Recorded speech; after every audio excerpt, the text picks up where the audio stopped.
Euskadi Irratia.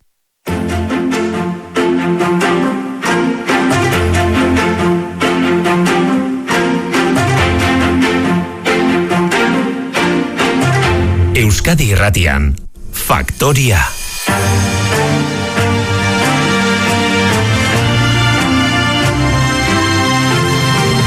Eta Faktorian gaur gonbidatu, Joni Insausti, Donostiako alkatea. Insausti jauna, egunon ongi etorri. Egunon. Astea, bete duzu alkate karguan, ohitu zara, gertuko ez zuri alkate deitzera? Ohitu naiz kargura, titulua ora akaso ez, baina lanean tinko nabil eta burua bere lekuan daukat, eta animoso gainera. Lortu duzu bateragarri egitea lehen aste honetan alkatetza eta Behobiako lasterketarako prestaketa? Ia esan biak badira lasterketa mota bat, ez? Biak dauzkate bere helmugak, bere helburuak, baina kostatzen ari zait, baina onartuko dizut gaur goizan hartu dora tarte txiki bat 20 kilometro batzuk egiteko Donostiako kaleetan zehar. 1:28 hori azkenengo egin zenuenean erregistro ofizialen arabera, denbora, maila horretan, hain bizkor egiteko bai aurten? Zalantzarik gabe ez. ez da. Oin ere iraganeko bizitzan izan zen, eta aurten jende askok bezala Behobian ondo pasatzeko helburua dut, eta posible bada Irribarre hande batekin pasako dut helmuga. Hiriarentzat udazkeneko ekitaldi jendetsu handienetako bat izaten da Behobia Donostia lasterketa hau, bisitari oldea espero da, bai korrikara, bai haiekin batera datuzenak, antolaketa Fortuna elkartearena da, baina udalari erronkarik jartzen dio lasterketa honek? Bai, jakina baietz, azken finean hiria erakargarri egiten duen beste ekitaldi horietako bada, kasu honetan kirolari lotutako ekitaldi batekin, eta onartu beharra daukagu Donostiarrak ez ezik, Gipuzkoarrak ez ezik, atzerriko jende asko hurbiltzen dela geurera kirol proba honetaz, gozatzeko asmoz, asko etortzen zaizkigu Kataluniatik, asko etortzen zaizkigu Madrildik, baita ere Frantziatik ere, baina ia da, Behobiak lortu duela horrelako erreferentzialidade bat bihurtzea, kirol festa bat bihurtu da azkenean, kirol festa kolektiboa hori ere importantea da, baina gauza guztiak bezala, erakargarritasuna ona da, baina kudeatzea ere importantea da. 36 urterekin iritsi zara alkate zara, Donostiak izan duen bigarren alkate gaztena, Odon Elortzazu baina apurtxo bat gazteago zela, urte erdi gazteago zela iritsi zen, zenbatetan entzun duzu hitz hori, zenbatetan azpimarratu dizute gaztea zarela, eta gaztetasun hori bakarren batek seinalatu dizu desabantaila gisa, aitakeria puntu batekin? Bai, baina uste dute, azkenean geure ekintzek hitz egingo dute lagugatik. Ez adinak, ez da ere ez diskursoak, ekintzak hitz egiten dute politikoengatik, ez? Eta aparte, behin eta berriz errepikatu dut, ez? Uste dut badagoela hirian ardurat hartzeko prest dagoen belaunaldi bat. Ez hirian bakarrik, baita ere gizartean ere, hainbat esparrutan, ez soilik politikan, bai ekonomian, zientzian, kulturgintzan, eta hori zorionez asko ikusten dugu, egondelako horrelako loraldi bat, eta uste dute tokatzen zaigula, belaunaldi berri bati ere ardurak hartzea, eta usartzea, ez? Eta, esan bezala, ez? Geure ekintzek hitz egingo dute geuregatik. Lehentasunak azaldu dituzu lehenengo aste honetan, etxe bizitza, segurtasuna eta enplegua azpimarratu dituzu batez ere, berehala sakonduko dugu lehentasun horietan, osasungintzarekin lotuta ere gaur bertan agendan badaukazu hitzordu bat, osasun sailburuarekin, Alberto Martínez sailburuarekin, zer eskatuko diozu? Oraintxe bertan pasagara ospitale frentetik, pare-paretik, eta hor bada Donostian ematen ari den sekulako iraultza, osasunari lotuta, protonterapia dela medio, sekulako aukera izango da hori hiriarentzat, bai enplegu aldetik, bai ikerketa aldetik, baina jakina baita ere zerbitzu aldetik ere, Donostiarrok geure osasun zerbitzua hobetuta ikusiko dugu, eta hori hor dago, baina zalantzarik ere ez, geure auzoetan ere, ambulatorio txukunak behar ditugula, izan da azkeneko urtetan horrelako berrikuntza bat, izan aieten, izan parte zarran ere, baina oraindik ere geratzen zaizkigu hirian hainbat gune, nun tareak egiteke dauden, eta hori da besteak beste ere sailburuari eskatuko diguna. Jakina, hiriak behar duela osasun hiri potente bat, hementxe bertan daukaguna, baina jakina hau, bakoitzak ere behar duela kalitatezko ambulatorioa, eta horrelakoak landuko ditugu gaur. Nahi diozu konpromisoren bat zehazki atera ambulategiei dagokionez? Geure kasuan orain parez pare duguna txomineneakoa da, auzo hura martxan jarri izan duela urtebete, sekulako auzoa gerlitu da gainera gune hori berroneratzearen ondorioz, Urumeako ardatz horretan, baina oraindik ere auzoa egiteke dago, osatzeke dago, ekipamenduak falta zaizkio eta ambulategia da besteak beste, hor geratzen zaigun pieza klabetako bat. Arratsaldean berriz Denis Itxaso etxebizitza sailburuarekin duzu batzarra, etxebizitza zalantzari gabe kezka nagusietako bat Donostiar askoren artean. Berez aurtengo otsailean udalak eta jaurlaritzak akordio bat sinatu zuten, udalak lurra jarri eta jaurlaritzak bertan eraiki ahal izateko. Akordio hori gorpuzteko ari dira urratsak ematen? Ari dira ematen, eta leno aipatu diazu, jendeak esaten dizu kalean adinarena, beira, hoi esaten jate, baina zerbait esaten bat didate, justu etxe bizitzari lotutako kontuak izaten dira. Askotan esaten didate, zeu bezalako seme bat dut kanpoan lanean, gustatuko litzaioke irira itzultzea, baina ezin du. Bueno, hori da, benetan kalean esaten didatena, eta hori da jaso dudana. Eta gaur arratsaldean sailburuarekin daukagun bileran hori da, landu nahi duguna. Donostiak dena jarriko du mai gainean, dana.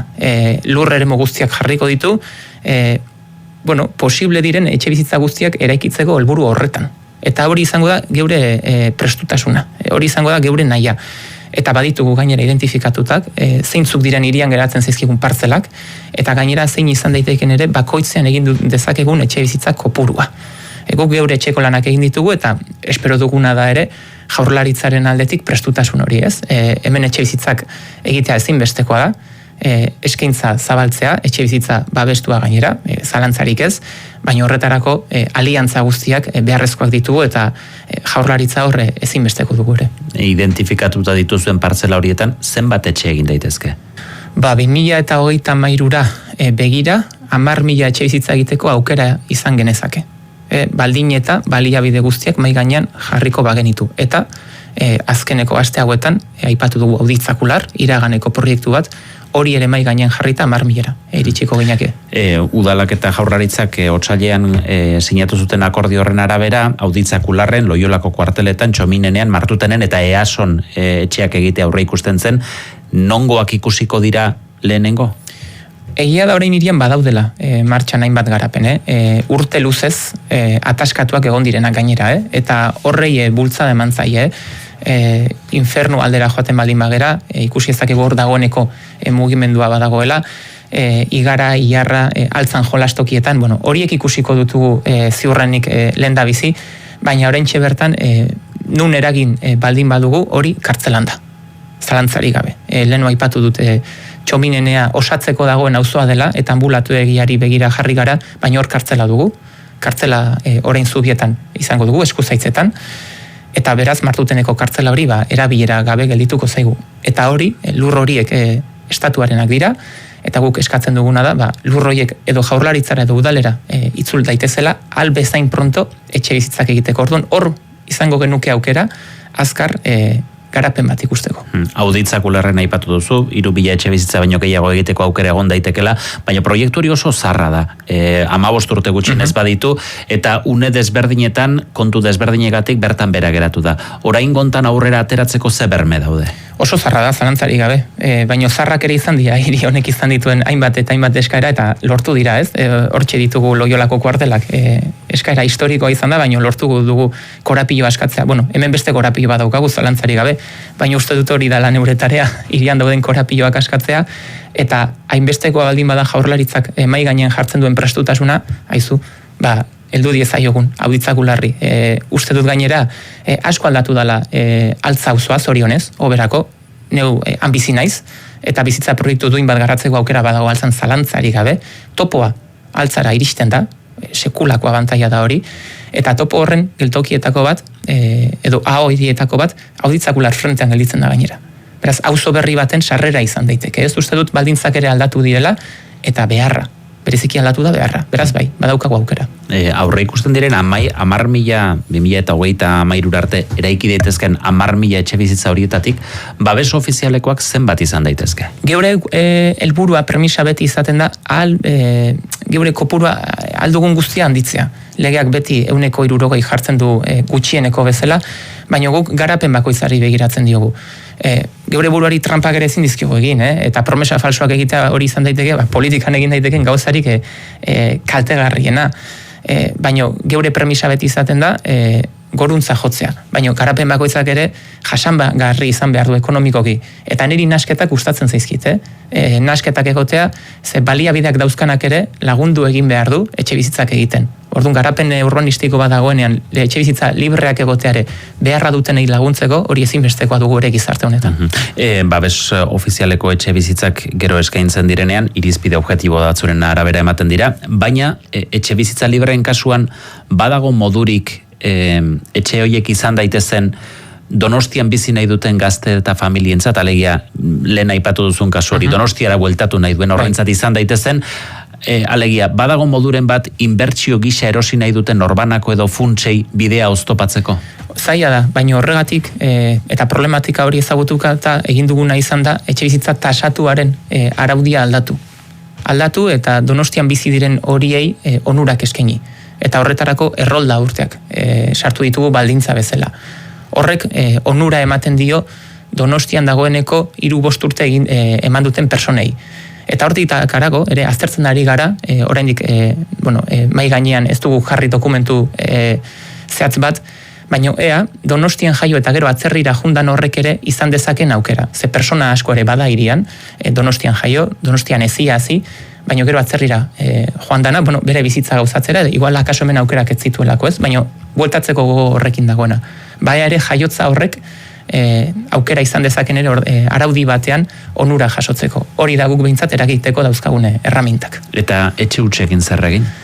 Etxe hutsen kopurua egun Donostian 2000koa da, lortu dugu 4.000-tik 2.000-ra jaistea, baina oraindik ere badago zer egin. Asko hitz egin dugu ez, lehenengo puska honetan etxe bizitza garapenari buruz, hori da beste udalak daukan tresnari garrantzitsuenetakoa, garapen urbanistikoak egin, eraiki, baina badago eraikitako hiria, eta horri ere begiratu behar zaio, eta oso ondo esan duzu, utxik dauden etxe bizitzak, baina baita ere beste gauza batzuk, segregazioak, bere garaian tamaina handiko etxeak egiten ziren, horiek banatzeko baldintzak hobetu edo erraztu behar ditugu, erabilera aldaketak, baita ere baditugu hirian lokal komertzialak, izaera hori duten lokalak baditugu, akaso horre etxe bizitzak egon daitezke, zergatik ez, eta gero ere aztertzen ari gara, eta mai gainean jarri dugu ere etxe bizitza turistikoen afera. Donostian erregulatua eta arautua dagoen kontua da, baina oraindik ere zerrestutu badugu. Eta aztertzen ari gara ere, horrelako etxe bizitza bat saltzerakoan lizentzia galtzeko aukera. Horre guztiak, ez bakarrik garapen urbanistikoa, beste neurri mota hauek ere eragin dezakete etxe bizitza eskintza hori zabaltzeko esfortzu horretan. Ez? Orduan, uste du, begiak bi lekuetan izan behar ditugula. Egingarri ikusten duzu, momentu honetan helburu turistikoa duen etxe bizitza bizitzeko berreskuratzea? Bai, jakina. Hori ere da gertatzen. Duela 8-9 urte hirian 2.200 etxe bizitza turistiko zeuden, egun 1.200 dira, 1.200-1.300 inguru. Lortu dugu bere 900ean kopuru hori murriztea, eta uste dut hori izan behar duela geure jomuga, ez? Pixkanaka modu ordenatu eta kontrolatuan, ez beste hirietan gertatzen den bezala, etxe bizitza helburu duen etxe bizitza batek, personak behar ditu beharruan, bizitza proiektu bat gauzatzeko. Hori da nik behintzat, daukadan sinismena eta horren alde egingo dut lana. Etxe bizitzarako sarbideain zail dagoen testu inguru honetan, askok oso modu desesperatuan edozein baldintzatan hartzen dituzte alokairuak, eta azken egunotako albistea da esate baterako egia auzoan nola txalet batean azpi alokatuta zeuden pertsonak etxerik gabe geratu diren, iruzur bat izan da itxura guztien arabera, zer dakizu euren egoerari buruz? Lehenengo momentutik beti bezala, alkatetzatik harremanetan jarri ginen bertan dauden edo bertan zeuden persona guztiekin, bertan zeuden bizilagun guztiekin, eta eskaini zaizkie alternatibak. Egia da, iruzurra izan dela, oso egora latza izan da gainera, eta egia da ere bertan zeuden personen baldintzak ere oso anitzak izan direla, ez? Bakoitzak bere historia dauka, bere bizitza dauka, eta bakoitzari modu desberdin batean lagundu zaio, bere baliabideen eta aukeren arabera. Eta, gizartekintza ataletik eta etxegintza ataletik, eskaini zaizkie hainbat alternatiba, eta haiekin gaude, haien ondoan. Iazko kontaketaren arabera, gutxinez, 413 kasu badaude, 413 persona etxe gabe bizi direnak, ez dakit datu berrituagorik baote daukazuen? Berrituagorik ez dugu, kontaketa urtetik urtera egiten dugulako, baina datua goruntza dijoa. Nik uste realidadea ere ezin da daukatu.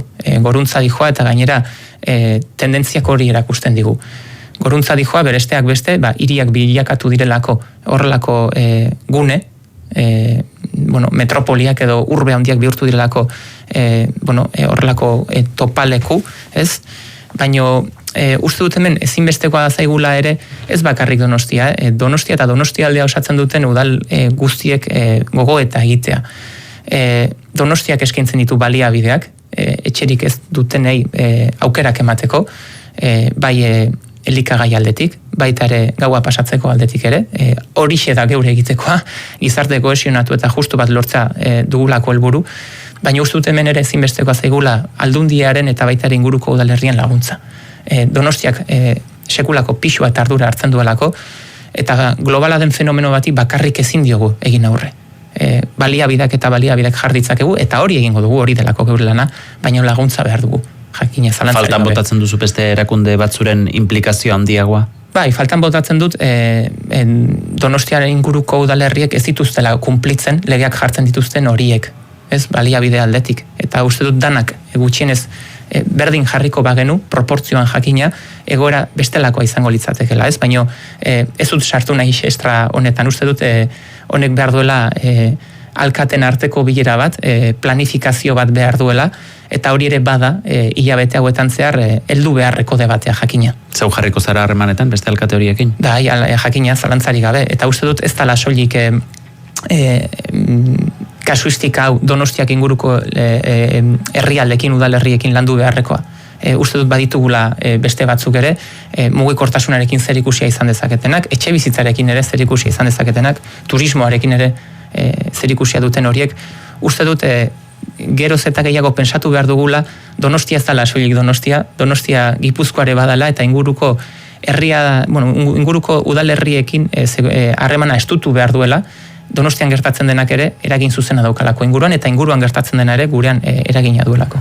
Segurtasuna ere azpimarratu duzu lehentasunen artean, asteotan jaso ditugu Ertzaintzaren lehenengo 9 hilabeteotako datuak, eta Donostiari dagokionez egoera ez da gehiegi aldatu, iazko urtearekin alderatuta, 54 araua uste penal 1000 biztanleko, gorakada delitu informatikoetan eta sexu erasoetan, baina lapurreta gutxitu egin dira. Baina aldiz, iaz baino askoz ere gehiago hitz egiten da segurtasunaren inguruan. Ze puntutaraino ez da behartutako eztabaida bat hori? Datuak dira, eta datuak hobetu daitezke. Donostia hiri segurua izan da, eta hiri segurua izaten jarraitu behar du. Hori izan behar du geure helburua. Eta hori dira datu arrazionalak. Baina pertzepzioak ere badira, eta pertzepzioak errealidaden parte dira. Eta errealidadea ere kudeatu egin behar da, zalantzari gabe. Eta hiri honetan, segurtasun, sensazioa, lortzeko edo betzeko, elkarbizitza, bizikidetza bat lortzeko tarea edo ardura, udaltzaingoarena da, eta ertzaintzarena, euskal poliziarena. Eta uste dut hori badala onartutako eredu bat. Orain, badira, jakina, konpondu beharreko beste kasuistika eta beste gora batzuk. Ardura nagusia geurea da, eta uste dut hori konpondu dezakegula eta hobetu dezakegula baliabide gehiago jartzen. Horratik besteak beste, geure asmoa bada, Donostiako egia auzoan, udaltzaingoa eta ertzaintza batuko dituen horrelako komisaldegi bateratu bat sortzea. Gainera, pionero ez, bidegile izango gara tarea horretan. Baina esan bezala baditugu beste egoera batzuk, beste kasuistika batzuk, eta hori ere begira jarri behar gara zalantzari gabe. Justizia Ministeriora gutuna bidali duzula, jakinarazi duzu, behin eta berriz delituak egiten dituztenak, edo espetxeratzeko, edo kanporatzeko lege aldaketa eskatuz, jaso duzu erantzunen bat? Ez oraindik ez, ia da aurreko astean bidali genuela gutuna, baina hau bada, besteak beste ez, beldurrik gabe heldu behartzaion debate bati ez, akaso ez da erraza, ez, eta beste leku batzuetara edo beste idea batzuk sortu ditzake. Baina uste dut segurtasunarena badaela gizartean dagoen kezka. Eta uste dut konplexurik gabe heldu behartzaiela debatei. Bestela, arazoak horruzten baldin baditugu sekulako pelotak, sekulako bolak egiten dira. Eta gero akaso beste aukera politiko batzuk gailentzen dira guk erantzunik ez dugulako eman. Eta gero kezkatu egiten gara beste aukera politiko batzuk, ez muturrekoak diren horiek gailendu egiten direlako. Eta uste dut alderdi hoi, edo demokrazian eta sisteman sinisten dugun alderdi hoi tokatzen zaigula seriotasunez gaiei heltzea. Eta horietako bada. Ez balin badio gorein, serio, datuekin, modu arrazional batean, eta gauzak diren bezala, ez balin baitugu gauzak kontatzen eta egiten, arriskutsuak izan daiteke etorkizunean. Eta kaso gustatzen ez zaizkigun egoerak izan ditzakegu geurean. Entzuten duen alkatea izan nahi duzula hori entzun dizugu, nola daukazu herritarrei entzuteko asmoa? Bueno, orain arte bezala, eguneroko bizitza natural eta normala gauzatuz. Alaxe izan da orain arte, saiatzen naiz jendea entzuten, gustatzen zait gainera, Donostiarrak oso exigenteak dira, hori persona orok dakigu, Donostiarrak oso exigenteak gara, hori ona da ere, ze beti tensioan edo nervio puntu horrekin mantentzen zaitu, baina uste jendeari aurpegira, begietara begiratzea importantea dela, eta nerik beti esan dute, autobuseko konversazioiek oso aberasgarriak egiten zaizkitez, baina uste dut gehiago eta hobeto entzun behar dugula, eta baita erantzun. Donostiarren WhatsApp taldeetan, ez dakit zuri ere agian iritsiko zitzaizun, baina azken egunotan bolo dabil bideo bat, Mirakruz kaldeko radarraren hiperaktibitatea erakusten duena, minutu batean 16 flash zenbatu ditugu. Inor kexarik adierazi dizu hori dela eta? Bai, kexak egon badaude. Egia da, honen oinarria dela, duela 5 urte justu, hor pare-parean dagoen eskola baten egondako istripu bat. Haur txiki bat bera amonarekin batera, harrapatu izan zalako, kotxe batek harrapatu egin zituen. Eta horren ondorioz, eskolak eskatu zuen, inbesteko velozidadean zijoazten kotxeak baretzeko, velozidade hori murrizteko, neurriak hartzea. Eta horren ondorioz, radar hau jarri zanez. Hortxe dago, segur nahi igual ajustere bat edo beste egin behar da, egia da, autobusak pasatzen direnean ere, radar horrek argazkiak ateratzen ditu, baina orain beste auzo batera begira jarriko naiz, Loiolako herriberetara. Loiolako herriberetan duela pare bat aste, manifestaldi bat egonda, manifestazio bat deitu dute bertako bizilagunek, duela hilabete inguru aur bat ere harrapatua izan zalako. Eta neurriak eskatzen dituzte. Eta bestak beste, horien artean ere hitz egin da radar bat jartzeko aukera badugu. Uste dut ere debateak hartu behar direla, hartu behar diren moduan, eta baita ere ezagutu behar ditugula erabakiak ze oinarri duten. Kultura, euskara eta turismo ardurak izan dituzu alkatetza hartu aurretik, eta zuri ere herritarrek autobuseko konversazio horietan ziurrenik askotan esango zizuten turismoak ez ote dion hiriari eta hiritarrei gain hartu. Orekak apurtu ote diren. Ze iritzirako azarazu? Fenomeno global honen aurrean, turismoa alakoxa da eta guri tokatu zaiguna izan dela hiria preparatzea, hiria prestatzea, eta horretarako ezinbestekoak ditugula erramintak. Izan hotel gehiago zabaltzeko moratorioak, etxebizitza turistikoak ez zabaltzeko lizentziak, hiriko bisita gidatuak arautzeko araudiak ateratzea, hori izan da behintzat neure egiteko nagusia. Nik esan dudan bezala, uste gaiei heldu egin behartzaiela, adarretatik, eta turismoak kezka sortzen du hirian, jakina, turismoak onurak sortzen ditu, izugarriak, onak, enpleguak, etxe askotara aiatzen da dirua turismoari esker, ogibideak sortzen dituelako, jende asko enplegatzen du hirian, baina jakina kezka ere bada, gustatzen ez zaizkigun egoerak ere sortzen dituelako. Egia da ere, bestalde, turismoak ez duela eragin iguala, partezarrean, altzan edo martutenen. Hori, uste dut ere debateari heldu behartzaiola, baina baita ere errealidadeari begira ez. Baina zalantzari gabe, kezka da, kezka sortzen du, eta guri dagokigu, kezka sortzen duten egoera horien aurrean irtenbideak ematea. Eta nik ez dut inolako debaterik oztopatuko. Eta turismoaren amai gainean dago, eta neure helburua izango da, hiria gehiago prestatzea, eta oreka hori lortzea. Azken ordu hauetan EH Bildu zuzenean interpelatu zaitu, turismo zinegotzi izan zarelako, dio turismoaren muga aspalditik gain ditu dela Donostian, eta hiriak turismoa eustera bideratu ordez, alegina bideratu beharko lituzkela alternatiba planteatzera. Plantea daiteke alternatibarik turismoari momentu hontan. Neri gustatuko litzaidake euren alternatiba entzutea. Ez dudalako ezagutzen. Badakit planteatzen dutela beste eredu bat, beste alternatiba bat, baina mahai gainean jartzeko eskatzen zaienean ez dute zer jartzen ez, baina uste dute debateari ere heldu behar zaiola. Esan bezala, orain arte asko hitz egin da, behintzat geurean turismoari buruz hitz egiten genuenean duela markada asko, promozioari buruz hitz egiten genuen, hemen txalotu egiten zen, bisitari bat etortzen zanean, hori aldatu egin da erabat. Orain hirietan, edozein udalerrietan turismoa kudeatu egiten da. Eta horretara ez geunden ohituta. eta orain egin dugu azkeneko urtetan transizio hori. Prestatzen hasi gara, eta gauza batzutan eredu izan gara. Zerrobetu badago jakina, Baina ez dut gainera etengabekoa dela munduan zehar dagoen mugimendua. Turismo hitza gainera munduan zehar dagoen sekulako hipermugikortasuna definitzeko motz gelditzen zaigula, Behobia bera. Bueno, Behobia kirol ekitali bada. Turismoa sortzen du, jendea asko etortzen da horregatik gurera. Zinemaldia bera. Zinemaldia geure ikusentzunezkoaren plaza nagusia da. Sekulako kulturfesta da, baina horrek ere sortzen du turismoa, Gauza askok sortzen dute turismoa geurean, orduan baita ere uste dute importantea dela turismoaren kudeaketan sakontzea. Donostia, Europako zientzia eta teknologiaren hiri izateko hautagai ere bada, noizko espero duzu, erantzuna?